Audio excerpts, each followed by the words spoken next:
আমাদের দলের যিনি নেতা, যাকে দেখে আমরা ইন্সপায়ার হয়েছি, তিনি গোটা ভারতবর্ষের নেতা নয়, তিনি গোটা ওয়ার্ল্ডের নেতা। তার নাম হলো নরেন্দ্র মোদী।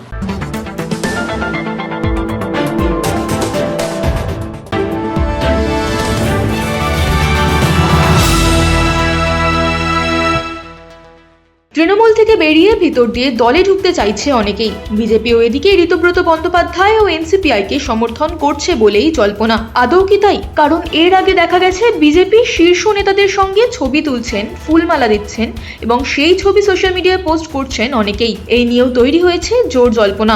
আদপে কি হচ্ছে বিজেপির অন্দরে, সে কথাই স্পষ্টভাবে বললেন বিজেপির যুব মোর্চা নেতা সানা মার্জিদ। আপনি কি মনে করেন বিজেপি কি পরোক্ষভাবে দুর্নীতিগ্রস্ত তৃণমূল নেতাদের সঙ্গে হাত মেলাচ্ছে? আচ্ছা, তৃণমূল বলতে কোন তৃণমূল? মানে নতুন তৃণমূল, পুরনো তৃণমূল? মানে এখন তো তৃণমূলটা দলটা আছে না গেছে, হরিবোল হয়ে গেছে জানি না। এক হলো মৃত তৃণমূল, এক হলো ঋত তৃণমূল। মৃত তৃণমূল দেখুন ওই কালীঘাটে আছে। মানে মৃত হয়ে গেছে, কি আছে না নেই ভগবান জানে। ঋত তৃণমূল, সে আবার নতুন দল গঠন করে তৃণমূল থেকে ভেঙে। আরেকজন হলো ধৃত তৃণমূল, যারা এতদিন চুরি, দুর্নীতি, ডাকাতি করে, লোকের বউ চুরি করে, চাল চুরি করে দেখুন জেলে বসে আছে, বান্ধবী চুরি করে। তো কোন তৃণমূল এখন? আরেকটা তৃণমূল আছে ডিম খাওয়া তৃণমূল। মানে তৃণমূল এখন বহু প্রকার, বহু প্রকার। কোন তৃণমূল জানে না। বিজেপি হলো একটা সর্বভারতীয় সাংগঠনিক দল, বিজেপির একটা আইডেন্টিটি আছে। যখন বিজেপি আজকে 1.5 মাস হলো পাওয়ারে এসেছে, তার আগেও বিজেপি পশ্চিমবঙ্গে সংগঠন ছিল, গোটা ভারতবর্ষে বিজেপি সংগঠন ছিল, বিজেপি সংগঠন থাকবে। তার একখানা জন্ম, ভীতি, নেক্সট জেনারেশন সবকিছু আজকে মানে তৃণমূল কার তৃণমূল আর কার সাথে বিজেপি হাত মেলাবে? আর যদি বলা হয় যে ঋত তৃণমূল কি মৃত তৃণমূল, ওরা তো নিজেদের মধ্যেই লড়াই করে উঠতে পারছে না। এই ওকে ব্লেম করছে, ওকে ধরাধরি করছে। ওরা আগে নিজেরা আগে হাত মেলাক, 4টে তৃণমূল আগে ওরা নিজেরা হাত মেলাক, তারপরে না হয় বিজেপি হাত মেলানোর কথা ভাববে। আর বিজেপি 208খানা সিট নিজে জিতেছে, বিজেপি 208খানা সিট নিজে জিতেছে। বিজেপিকে তখন ওই তৃণমূলের নেতাদের, এমএলএদের হাত দরকার পড়েনি। তাহলে যখন বিজেপি একা, যখন ওদের এত মার দাঙ্গা, কর্মীদেরকে বুথে বসতে দেয়নি, এই করেনি, তারপরেও যখন বিজেপি 208খানা সিট যেভাবে হ্যাট্রিক জিতলো, ওই ধৃত চোরেদের, ডাকাতদের, লুচ্ছা লম্পট, ওদেরকে নিয়ে বিজেপির হাত মেলাবে? কখনো হয় না। যেরকম বাঘ, হরিণ, শিয়াল, মানুষ যেরকম এক ঘাটে জল খায় না, সেরকম বিজেপিরও ওই তৃণমূলের নেতাদের সাথে কোনো আপোষ নাই, ওদের সাথে হবে না। ওরা এমনি মরে আছে, আরো বিগ রেজাল্ট দেখা যাবে সামনে। আর 3-4 মাস পরে কাউন্সিলর ভোট আছে, তখন দলটাই উড়ে যাবে। ওরা আগে নিজেদের লড়াই বাঁচাক, তারপরে বিজেপির হাত মেলানোর কথাটা বলবে। বিজেপির পুরনো কর্মী নেতারা মনে করছে যে বিজেপির পিছনের দরজা দিয়ে তৃণমূল ঢুকছে। সেখানে বিজেপি বলছে যে এনসিপিআই যে নতুন দলটা হয়েছে, সেটা বা ঋতব্রতর দলটাই হচ্ছিল আসল তৃণমূল, কিন্তু সেটা আবার অনেকে বিশ্বাস করছে না। সেখানে গিয়ে কি পুরনো বিজেপি কর্মীদের মনোবল কমছে কোথাও গিয়ে? না, আমি তো নিজে বিজেপির কর্মী, আমার তো মনোবল কমছে না। কেউ যদি বিজেপির সাথে তো হাত মেলে, ওরা হাতটা মিলিয়েছে এনডিএর সাথে, আমার কি আছে? আমার এখানে, আমাকে তো আর আমার পশ্চিমবঙ্গে বিজেপিতে ওদের কি জায়গা আছে? আজকে পশ্চিমবঙ্গ বিজেপিতে তো ওদের কোনো জায়গা নেই। আর কোনো বিজেপি কর্মীদের কোনো মনোবল ভাঙেনি। এটা হলো সাংগঠনিক দল। আমাদের রাজ্য সভাপতি যখন বলে দিয়েছে যে একজন এমপি অবধি পারবে না যে কোনো তৃণমূলের নেতাকে এন্ট্রি করাবার, তো আমরা নিচের তলার কর্মীদের আমাদের কিসের মনোবল? আর কোথায় ওপরের এমপিরা, তারা কি বিজেপিতে জয়েন করেছে? আজকে দেব, শতাব্দী, যত রঙিন পর্দার এত 20 জন এমপি, এরা কি বিজেপিতে জয়েন করেছে? কে এনডিএতে গেল, কোন এনসিপিআই, কে মা বাবা, তার কোনো ঠিক নেই, কোন কোথায় পড়েছিল, সেখানে গিয়ে হাত মেলালো, কে কাকে সাপোর্ট করলো। আমি তো সেখানে বাধা দিতে পারি না। সাপোর্ট করার জন্য যে আসবে আসো না, ছড়ি ঘোরাতে পারবে না। আমার সংসারে আমিই লাঠি ঘোরাবো, তো বাইরের লোক এসে ছড়ি ঘোরাবে না। শোনা যাচ্ছে যে ঋতব্রতর আইনি লড়াই লড়ার জন্য দিল্লি থেকে আইনজীবী আসছে, সেটার খরচ নাকি বহন করছে বিজেপি। কি বলবেন সে ব্যাপারে?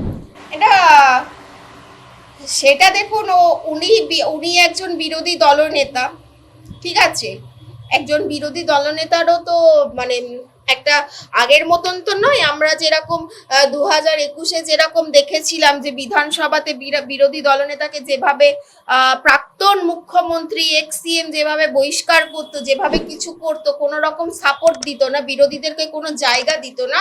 এই নোংরা রাজনীতি তো আর বিজেপি করে না। আর বিজেপি, বললাম তো, বিজেপি একটা সাংগঠনিক দল, প্রেসিডেন্সিয়াল পার্টি। এখানে প্রেসিডেন্ট যেটা ঠিক মনে করছে, দল সংগঠন যেটা ঠিক মনে করছে সেটা করেছে।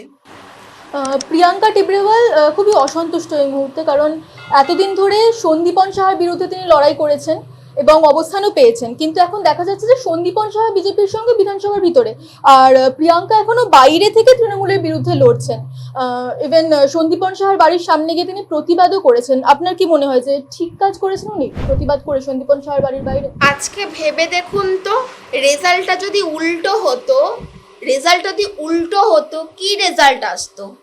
2021-এ ওনার বাবা কিভাবে ইন্টালিতে সন্ত্রাস চালিয়েছে, হ্যাঁ, আজকে শিক্ষা পাল্টে গেল, আজকে হয়ে গেল, এখন হাত মেলালে তো হবে না। আর দেখুন, প্রিয়াঙ্কা টিবরেওয়াল উনি একজন বিজেপির মুখপাত্র।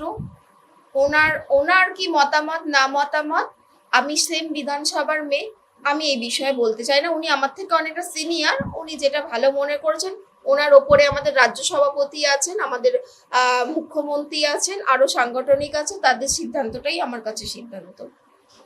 দেখা যাচ্ছে তৃণমূলের অনেক নিচুতলার কর্মীরা বিজেপির অনেক কর্মীদের সঙ্গে সেলফি তুলছেন, হাত মেলাচ্ছেন, সেগুলো আবার সোশ্যাল মিডিয়ায় গিয়ে পোস্ট করছেন। তো শীর্ষ বিজেপি নেতাদের কি কারোর সঙ্গে দেখা করার আগে তার অতীত পরিচয় যাচাই করে নেওয়া উচিত নয়? দেখুন, কেউ যদি সৌজন্য সাক্ষাৎকার করতে আসে, বিজেপির নেতারা তো আর অন্তর্যামিনী নয়, আর জ্যোতিষীও নয় যে তার চেহারা দেখে বুঝে গেল যে ভালো তৃণমূল খারাপ তৃণমূলে বিজেপি কার্যকর্তা কি কিছু নয়। তারা তো এখন বলছে আমরা বিজেপি সাপোর্টার ছিলাম, আমরা ভয়ে প্রকাশ্যে আমরা বিজেপি করতাম না, কারণ তৃণমূলের গুন্ডামি গোটা পশ্চিমবঙ্গ ভালো করে দেখেছে। তো মানুষের রাইট আছে নেতাদের কাছে যাওয়া, সেলফি তোলা, ফটো তোলা, তাদের অগ্রাধিকার অধিকার আছে। আর আমাদের বিজেপি নেতারা তো তৃণমূলে তো চোর ডাকাত গুন্ডা নেতারা, যে দেখা করতে গেলে আগে টাকা পাঠা, নাহলে রাত্রিবেলায় বউকে দিয়ে মাছ ভাজতে পাঠা, পিঠে বানাতে পাঠা, তবে গিয়ে তোর সাথে দেখা আছে। বিজেপির দেখা মানেই সামান্য সৌজন্য সাক্ষাৎকার দেখা। সাধারণ কর্মী এত কোটি লক্ষ মানুষের মধ্যে আইডেন্টিফাই করা উচিত নয় যে কে তৃণমূল করতো না করতো। আর সত্যি কথা বলুন তো, যারা তৃণমূল করতো, আজকে মানছি যে তৃণমূল আগে করতো, সাপোর্টার ছিল, তারা আজকে বিজেপিতে এসে হাত মেলাচ্ছে কি নেতাদের করছে। তখন তো বলা হতো তোর অটো রাস্তায় বেরাতে দেবো না, তোর বাড়ির মেয়ে বউকে সাদা থান পাঠিয়ে দেবো। অনেকের তো ইচ্ছা থাকতো না বিজেপির মিছিলে, মানে টিএমসির মিছিলে যাবার জন্য, আর এমনকি বিজেপির মিছিলে আসার জন্য তাদের ইচ্ছা থাকতো, তারা বাধ্য হয়ে যেতে পারতো না, সেই ভয়াবহ। তো তাদের ভয়টা যখন কেটে গেছে যে পাওয়ার এখন বিজেপি চলে আসছে, এখন তৃণমূলের গুন্ডামি করে তাদের আর ভয় নেই, তাই এখন নিচুতলার যারা তৃণমূলের কর্মী ছিল, কর্মী কেউ ছিল, তার কর্মী তাদের ভাইপো আর পিসির দল ছিল, যেহেতু ভাইপো আর পিসির প্রাইভেট কোম্পানি ছিল। তো যখন নিচুতলের লোকেদের যে ভয়টা যখন ভেঙে গেল, তাই তারা আরো জনগণ নাহলে 208টা সিট জিতলো কি করে? মানুষ তো ঝেড়ে ভোট দিচ্ছে, মানুষ তো চাইছে আমাদের সাথে মেশার জন্য, কাজ করার জন্য অগ্রিম আগ্রহে পশ্চিমবঙ্গ মানুষ আছে, তো সেইভাবে আসছে। এবার লোকালের মধ্যে কি হয়, তো লোকাল এরা বলে না ওরা এই ছিল ওই ছিল, সেটা তো হয় না। আজকে দেখুন, বিজেপির মিছিলে বলছি খুব বেশি হলে 100 থেকে 200 জন একটা বিধানসভার টোটাল কর্মী ছিল কিংবা মিছিলে বেরাতো, কিন্তু একটা বিধানসভাতে একটা ক্যান্ডিডেট ভোট পাচ্ছে 60,000 70,000 ভাবে জিতছে। তো মানুষ যদি ভোটটা না দিত 60,000 70,000, তাহলে এলো কি করে? এখন 60,000 70,000 মানুষ যদি এখন বিজেপি নেতাদের সাথে যদি হাত মেলায়, এটা তো কোনো ইয়ে নেই, আসুন সবার জন্য। আর তারা তো আর কেউ চুরি সিন্ডিকেট, যারা নেতারা দেখুন, আজকে দেখুন অভিষেক ব্যানার্জি, তার সাথে কি বিজেপির নেতা হাত মেলাচ্ছে না, কারণ 1 নম্বরের চোর ডাকাত, হ্যাঁ, রূপালী জগতের নায়িকাদেরকে এনে বিছানায় যাবার জন্য অনুমতি করেছে, তার সাথে তো বিজেপি হাত মেলাচ্ছে না। শিক্ষা চোর পার্থ, তার অর্পিতাকে যে সোনার খনিতে রেখেছিল, সব্যসাচী যে সোনার খনি পাওয়া গেল, তার সাথে তো বিজেপি হাত মেলাচ্ছে না, বিজেপি নেতারা হাত মেলাচ্ছে না, তারা তো বিজেপির পার্টি অফিসে এসে তো জামাই আদর করছে না। মানুষকে বোঝা উচিত এগুলো ওই মৃত তৃণমূল কালীঘাটের খালের পাড়ে খালের জল পাচ্ছে, বুদ্ধি ভ্রষ্ট হয়ে ওরা এগুলো রটনা ঘটাচ্ছে, কারণ ওদের কাছে তো বর্তমানে কোনো ইস্যু নেই না, সেই জন্য করছে। আজকে আপনারা ভালো করে দেখেছেন বিধানসভায় ওদের মুখপাত্র মৃত তৃণমূলের যে মুখপাত্র কুণাল যখন বক্তৃতা দিতে শুরু করলো 13 মিনিট না 20 মিনিট সময়, ওনাকে সবাই বিজেপির এমএলএরা চোর চোর করে করে স্লোগান দিল। বিজেপি হাত মিলিয়েছে ওই চোর কুণালের সাথে, ওই চোরটার সাথে হাত মিলিয়েছে, সেটা বুঝুক মানুষ। বিধানসভাটা দেখুক, খবর দেখুক, কে নিচুতলার কর্মী, কেউ একটা ফল বিক্রি করে, কেউ একটা দোকান লাগায়, তারা তো বাধ্যতামূলক ভাবে তারা ওদের সাথে সাপোর্টে ছিল। তারা মনে প্রাণে বিজেপিকেই সাপোর্ট করে, কারণ জানে কোনটা দুর্নীতি, কোনটা উন্নয়ন, কোনটা উন্নতির গতিতে। তাই বিজেপি এসছে উন্নতির সাথে, তারা আমাদের সাথে হাত মেলাতে চাইছে। আমার শেষ প্রশ্ন সানাদি, বিজেপির সাফল্যে সারা বাংলা খুশি, সেটা দেখাই যাচ্ছে। আপনি কতটা খুশি? আর ভোটের রেজাল্টের আগে আর ভোটের রেজাল্টের পরেই 1.5 মাস কতটা চেঞ্জ হয়েছে, কি বুঝছেন, কি কি সুবিধা পাচ্ছে?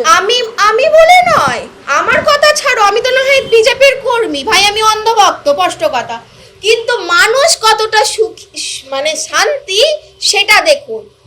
2 বছর ধরে অভয়ার বিচার দিতে পারেনি, আজকে বিজেপি আসতে 1.5 মাস হয়নি, আইপিএস 3টে আইপিএস কে ধরে ধরে মাননীয় সিএম সাসপেন্ড করেছে।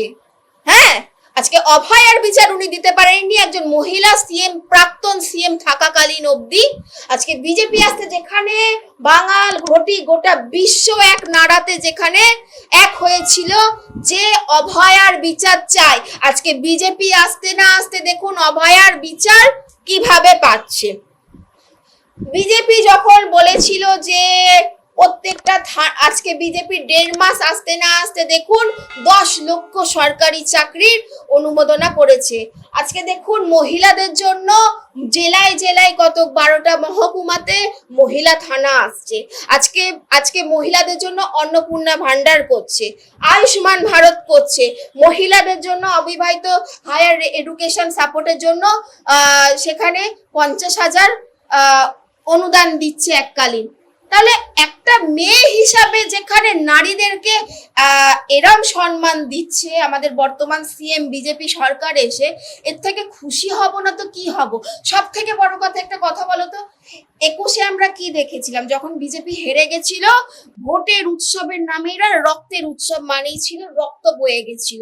এবারেও কিরম বলেছিল 4 তারিখে এই মানে টিএমসি সরকার এলে কি বলেছিল? ডিজে বাজাবে নাকি, সাদা থান পাঠাবে।